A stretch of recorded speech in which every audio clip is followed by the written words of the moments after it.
The question now is that the amendment be agreed to. The member for Wentworth. Deputy Speaker, I rise to speak on the Treasury Laws Amendment, Genetic Testing Protections in Life Insurance and Other Measures, Bill 2025, and express my support for this bill. I want to commend the Assistant Treasurer for bringing forward this bill.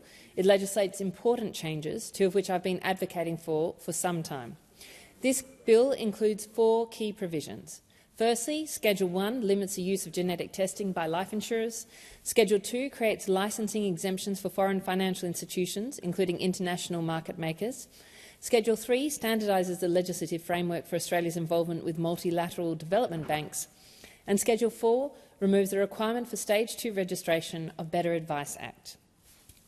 To start on life insurance, Deputy Speaker, Schedule 1 of this bill is a long overdue outcome of Australians seeking preventative healthcare. Preventative healthcare is the future of health in Australia, and we need to be encouraging more, not fewer, people seeking potentially life-saving genetic testing.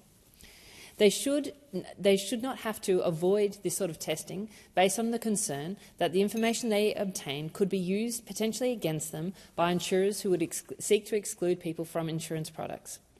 This bill would introduce formal protection against life insurers accessing and using genetic information for determining life insurance product eligibility and premiums.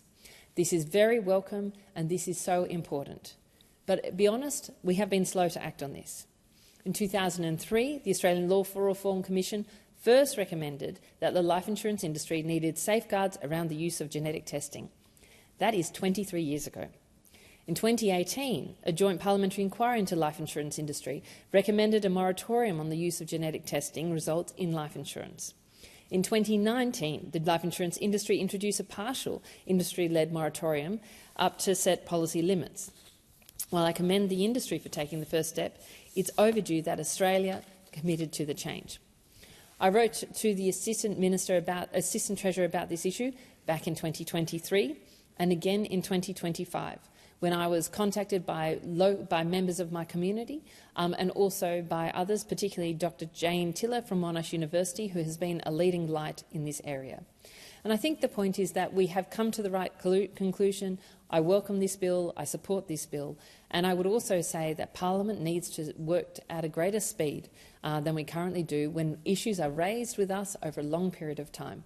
I also recognise the Council of Australian Life Insurance, CALI, for getting behind some of these changes. It is really important that the life insurance industry is working with these changes as opposed to trying to fight them.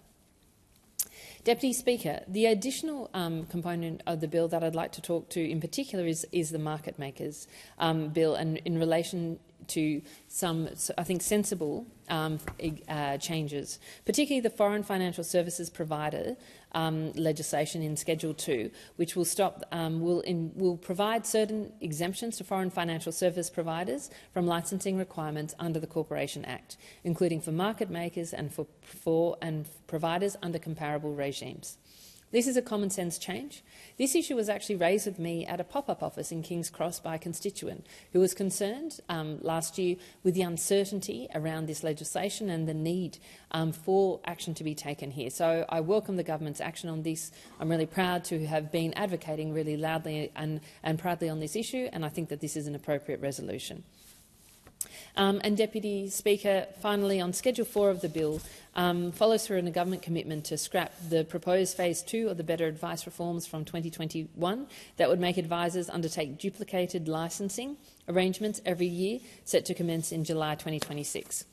The financial advice profession is in such a decline that it is becoming prohibitively expensive to obtain financial advice, and those who need it are least able to afford it. We need to be doing all that we can to bringing more financial advisors into the system, having lost thousands of them in the last few years. So I welcome any legislation that provides appropriate safeguards but makes it easier and reduces some of the duplicative red tape for financial advisors. So thank you to the government and the ministers for action on these bills, and I commend this bill to the House.